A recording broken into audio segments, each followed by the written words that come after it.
बिस्मिल्लाहिर्रहमानिर्रहीम। Student, next हमारा है group number 4 of inorganic mixture analysis. तो बेसिक रेडिकल्स में ग्रुप 3 तक हम डिस्कस कर चुके हैं। ग्रुप नंबर 4 जो है, इसको हम कैसे एनालाइज करेंगे, इसमें से रेडिकल को कैसे लेके चलते हैं। तो पहले तो ये एक जनरल ओवरव्यू दिया ना। ग्रुप नंबर 1 था, हमने डब्ल्यू एच डाल के फिर H2SO डाल के ग्रुप नंबर 2 को देख लिया। फिर nitric acid boil cool ammonium chloride boil cool ammonium hydroxide डाल के ग्रुप नंबर 3 को देख लिया।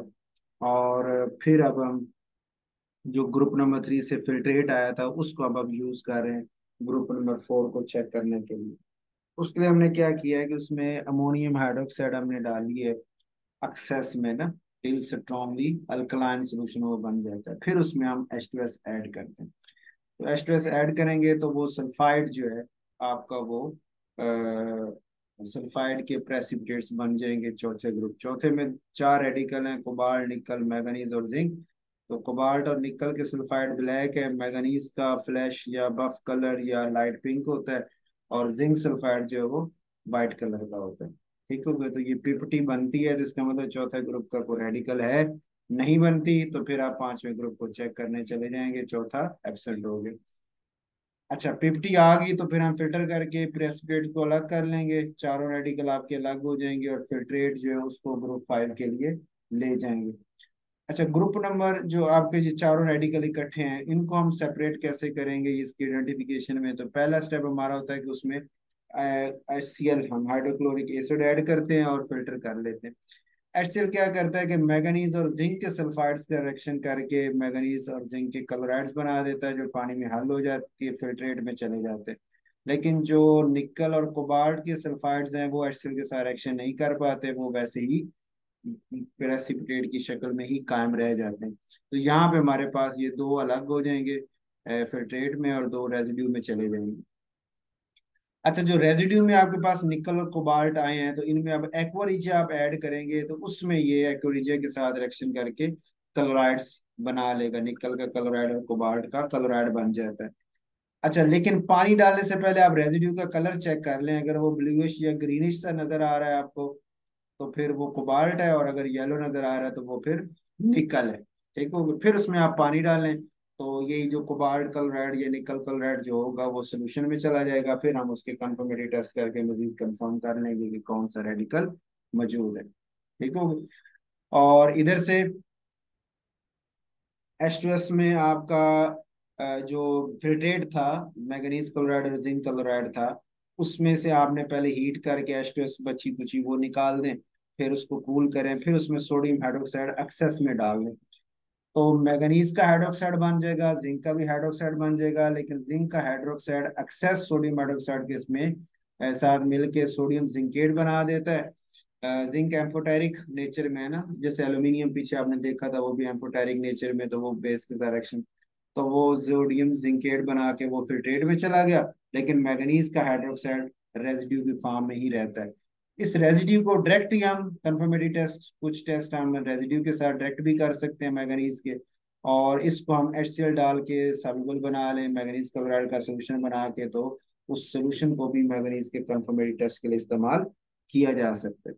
अच्छा, मैंगनीज हाइड्रोक्साइड आपके पास जो पड़ा होता है वो कुछ वाइट होता है, लेकिन पड़े रहने की वजह से कुछ देर बाद ये ब्राउन होना शुरू हो जाता है। ऑक्सीडेशन की वजह से ना उसकी मैंगनीज की ऑक्सीजन स्टेट चेंज होना शुरू हो जाती है। इसका आप रिएक्शन देखें ना तो मैंगनीज में ये दिया हुआ रिएक्शन ना, ये मैंगनीज है। तो यहाँ पे आप देखें ना कि ये मैंगनीज सल्फाइड था, तो मैंगनीज क्लोराइड बना। फिर आपने सोडियम हाइड्रोक्साइड है तो मैंगनीज हाइड्रोक्साइड बना। उस मैंगनीज हाइड्रोक्साइड को हम आगे फिर कई जगहों पे तो रेजिड्यू के तौर पे ये रिएक्शन चल रहे हैं। ठीक हो, और ये पांचवें तक, और जो छठा है वहां पे उसके जो सोल्यूशन बनाया था मैंगनीज क्लोराइड का, उसके साथ हम रिएक्शन लेके जा रहे होते हैं। अच्छा, अब वो मैंगनीज क्लोराइड का वो बता रहा है कि जो मैंगनीज हाइड्रोक्साइड था आपके पास वो पड़े पड़े ऑक्सीजन की मौजूदगी, यानी थोड़ी देर पड़ा रहने के बाद ऑक्सीजन के साथ रिएक्शन करता है पानी की मौजूदगी में, तो मैंगनीज ट्राई हाइड्रोक्साइड बन जाता है। ये उसकी ऑक्सीडेशन, यानी पड़े पड़े जो वाइट था तो वाइट से ब्राउन फॉर्म में चेंज होना शुरू हो जाता है। ठीक हो गया। ये सोडियम हाइड्रोक्साइड के साथ भी ऐसे हो सकता है, ये अमोनियम हाइड्रोक्साइड के साथ भी। हाइड्रोक्साइड बनना है ना, तो उसमें आगे फिर इस तरह वो डाई हाइड्रोक्साइड से ट्राई हाइड्रोक्साइड में चेंज हो जाता है, जिसकी वजह से उसका कलर भी चेंज हो जाता है।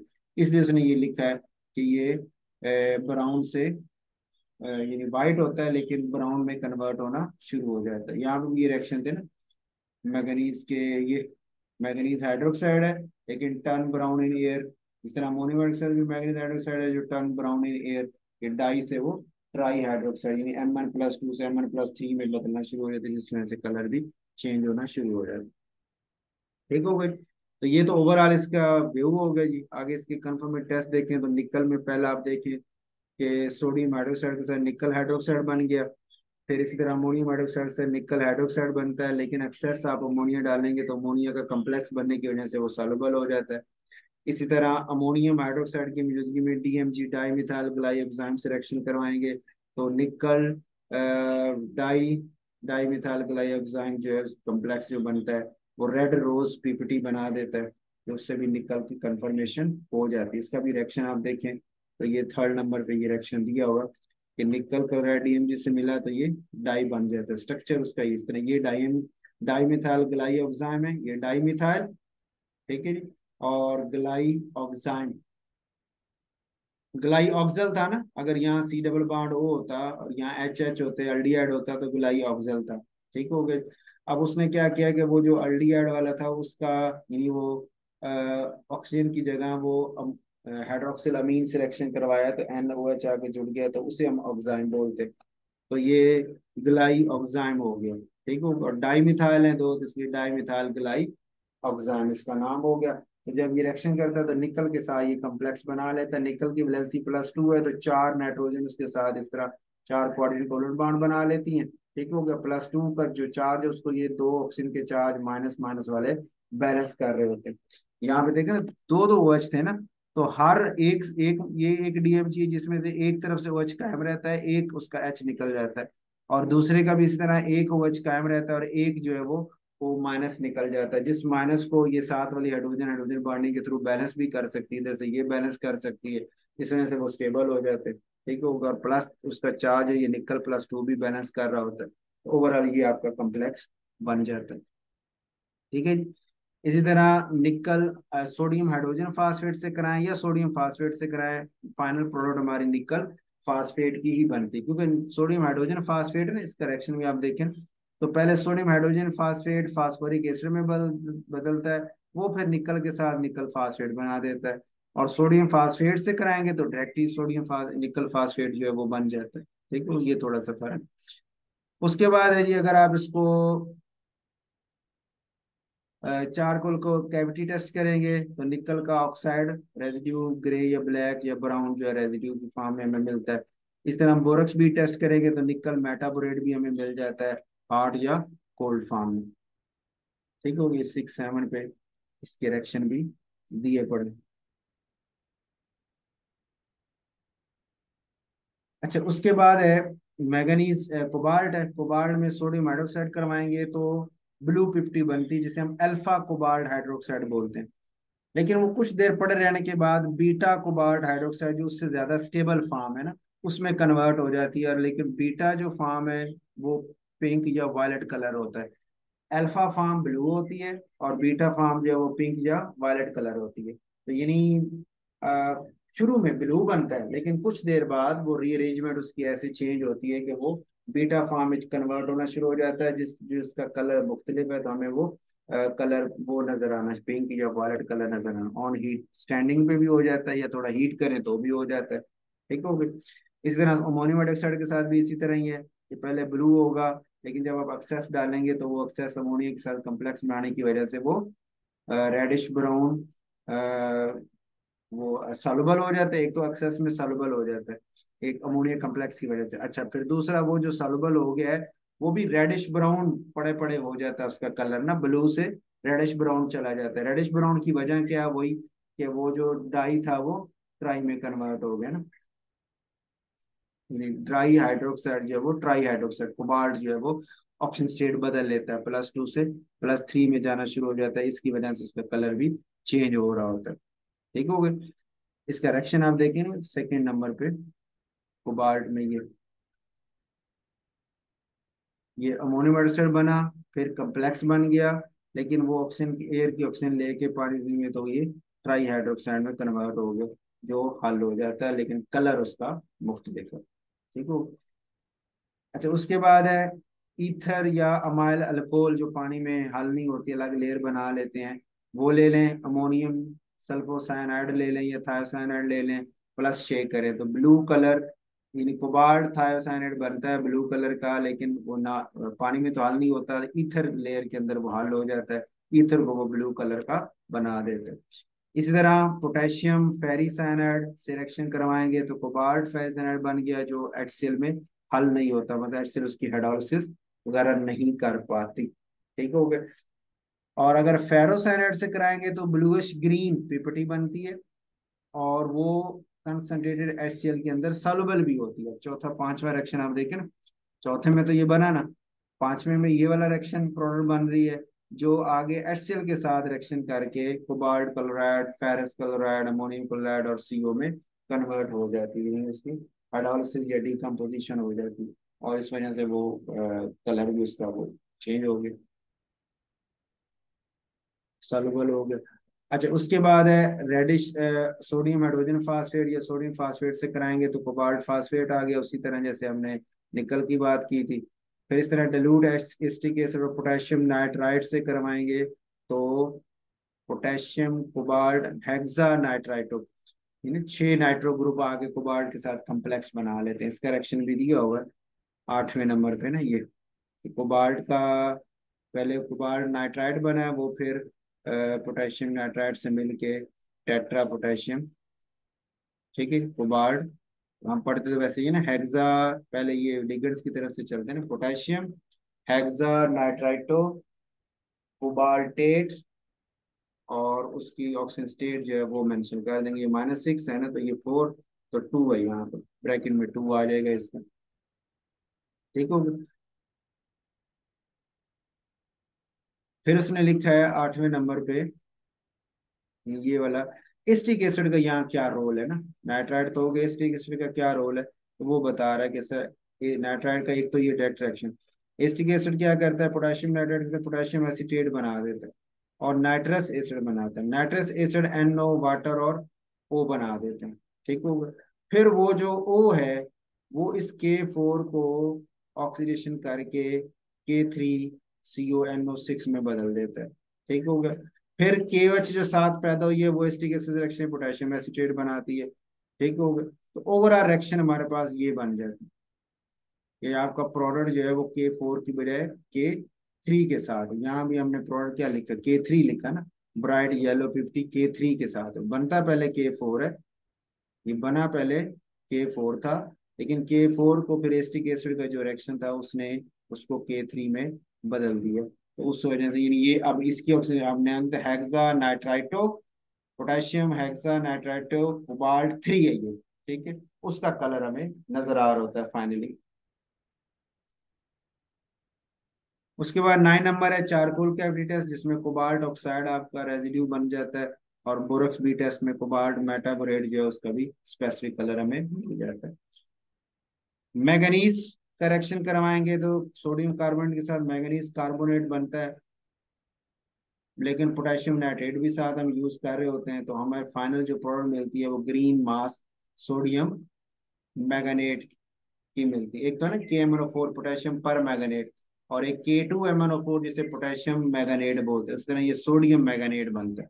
ठीक है, इसका रिएक्शन देखिए ना, मैंगनीज का फर्स्ट वाला ये, तो पहले मैंगनीज हाइड्रोक्साइड आपका जो था उसने पोटेशियम नाइट्राइट्स नाइट्रेट से मिलके मैंगनीज डाइऑक्साइड बनाया, उसने सोडियम कार्बोनेट के साथ मिलके सोडियम मैंगनेट बनाया, प्लस मैंगनीज कार्बोनेट बनाया, तो सोडियम मैंगनेट जो है वो हमें कलर में उसके पिपटी नजर आना शुरू हो जाती है, ग्रीन मास।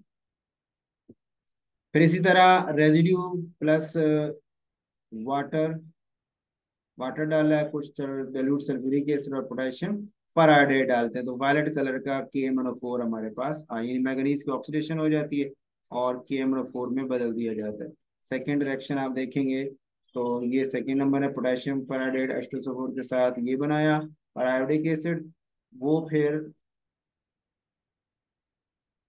मैगनीज हाइड्रोक्साइड, पोटेशियम सल्फेट, ये जो बना, और KiO4 जो है वो मिल के पोटेशियम परमैंगनेट बना देते हैं, KiO3 बना देते हैं, H2SO4 और वाटर बन देंगे। KiO4 H2SO4 के साथ पोटेशियम सल्फेट बनाता है और HiO4 बनाता है। वो पोटेशियम सल्फेट यूज हुआ है, KiO4 भी यूज हुआ है, और हो के ओवरऑल ये हमारे पास रिएक्शन होने दी है जिसमें KMnO4 हमारे पास जनरेट हो जाते हैं।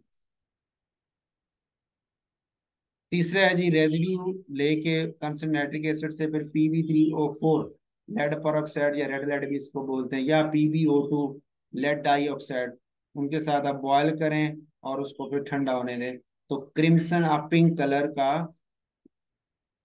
पर मैग्नेटिक एसिड जो है वो बन जाएगा, HMnO4 पर मैग्नेटिक एसिड। इसका रिएक्शन भी है, तीसरा रिएक्शन आप देखेंगे तो Pb3O4 अगर है तो नाइट्रिक एसिड से मिलके लेड नाइट्रेट और PbO2 बना देता है, और PbO2 जो है फिर वो मैग्नीज हाइड्रोक्साइड जो था नाइट्रिक एसिड की जिंदगी में रिएक्शन करता है, उसको पर मैग्नेटिक एसिड और लेड नाइट्रेट और वाटर में कन्वर्ट कर देता है। तो Pb3O4 ले लें या PbO2 डायरेक्ट ही ले लें, क्योंकि इसने भी PbO2 ही बनाना है और फिर आगे वही रिएक्शन चलना है। उसके बाद है चारकोल कैविटी टेस्ट से मैग्नीज ऑक्साइड का रेजिड्यू बनता है, ग्रे या डार्क या ब्राउन कलर का। बोरॉक्स भी टेस्ट करेंगे तो मैग्नीज मेटाबोरेट के भी कलर स्पेसिफिक आ जाता है। अच्छा, ये तो हो गया रेजिड्यू। अब अगर हम उसका बना लें सोल्यूशन, मैग्नीज क्लोराइड का हमने कहा था ना HCl डाल के सोल्यूशन बना लें, उसमें सोडियम हाइड्रोक्साइड डालेंगे तो मैग्नीज हाइड्रोक्साइड बन जाएगी, लेकिन वो फिर पड़े पड़े ट्राई हाइड्रोक्साइड में बदलने की वजह से ब्राउन हो रहा है। इस तरह अमोनियम हाइड्रोक्साइड के साथ भी वाइट 50 है, लेकिन वो भी पड़े पड़े ब्राउन होना शुरू हो जाती है। सोडियम हाइड्रोजन फास्फेट या सोडियम फास्फेट के साथ मैग्नीज फास्फेट की वाइट 50 बन जाती है। ठीक हो गई। जिंक का रिएक्शन करवाएंगे डाइल्यूट HCl के साथ, इसलिए करवा रहे हैं ताकि जिंक जो बेसिक बना हुआ है सोडियम हाइड्रोक्साइड की वजह से वो न्यूट्रल हो जाए ना। तो पहला असल में काम यही होना है, ये देखें ना, ये जिंक सोडियम जिंकेट ने एसिड मिलकर जिंक क्लोराइड बनाना है सोडियम हाइड्रोक्साइड। जिंक क्लोराइड का से फिर आगे रिएक्शन है सोडियम हाइड्रोक्साइड के साथ हम करवा रहे हैं। ठीक है, जो अक्सर सोडियम हाइड्रोक्साइड में मिलकर सोडियम जिंकेट वापस बना के सॉल्युबल हो जाता है। इसी तरह अमोनियम हाइड्रोक्साइड कराएंगे तो जिंक हाइड्रोक्साइड, लेकिन वो सॉल्युबल नहीं होता। ठीक है, उसी जिंक क्लोराइड का रिएक्शन फिर आगे पोटेशियम फेरोसाइनाइड फेरिसाइनाइड के साथ है ना, ये याद नहीं हमें कि ये potassium ammonium hydroxide insoluble in excess, फिर पोटेशियम फेरोसाइनाइड के साथ वाइट 50 है, पोटेशियम फेरिसाइनाइड के साथ ऑरेंज 50 है इसकी। फिर इसी तरह सोडियम हाइड्रोजन फास्फेट के साथ जिंक फास्फेट की वाइट 50 है। और चारकोल कैविटी टेस्ट करेंगे तो उसमें ये टेस्ट देता है। इस तरह फिल्टर एश टेस्ट करेंगे तो ग्रीन एश प्रोड्यूस करता है। ठीक हो गई।